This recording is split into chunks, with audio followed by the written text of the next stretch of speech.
Clay artist ஆனோன்னு எனக்கு ஆசை. அதுக்காக நான் கடையிலேருந்து கிளே வாங்கிட்டு நான் பண்ணியிருக்கேன். அது உங்களுக்கு ஷேர் பண்ணுறேன். நீங்களும் பார்த்து தெரிஞ்சுக்கோங்க. வாங்க வீடியோக்குள்ளே போகலாம். இங்கே பார்த்தீங்கன்னா நான் ஒரு கிரேப்ஸ் ஒரு மேங்கோ பண்ணியிருக்கேன்.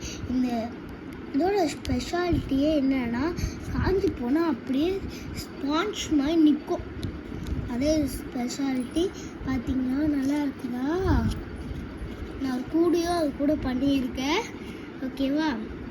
அப்புறமா நான் டக்கு பார்க்க போகலாமா? நான் இது 1 செகண்டில் பண்ணிட்டேன். இதை நான் பிடிச்சி பண்ணேன். நான் சொன்னல அந்த கிளே அதே மாதிரி இது பார்த்தீங்களா ஹோம்மேட் டக் 1 2 3 4 5 6 7 8 டக் இருக்குது. பார்த்துட்டிங்களா? நம்ம நெக்ஸ்ட்டுக்கு போகலாமா? நான் இந்த மாதிரி டெய்லி செஞ்சுருக்கேன்.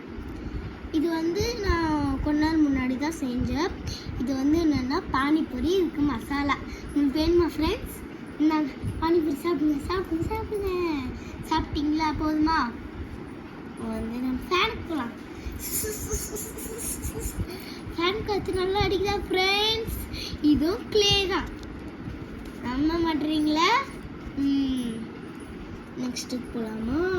இது நான் ஸ்பூன் கரண்டி நான் இது காமிச்சேன்ல, இதில் எடுத்து சாப்பிடலாமா? மசாலாவை மட்டும் இந்தாங்க ஃப்ரெண்ட்ஸ், இந்தாங்க எல்லாம் சாப்பிட்டீங்களா? லாஸ்ட்டாக டெடி பேர் செஞ்சு நல்லா இருக்குதா? டக் டக் டக்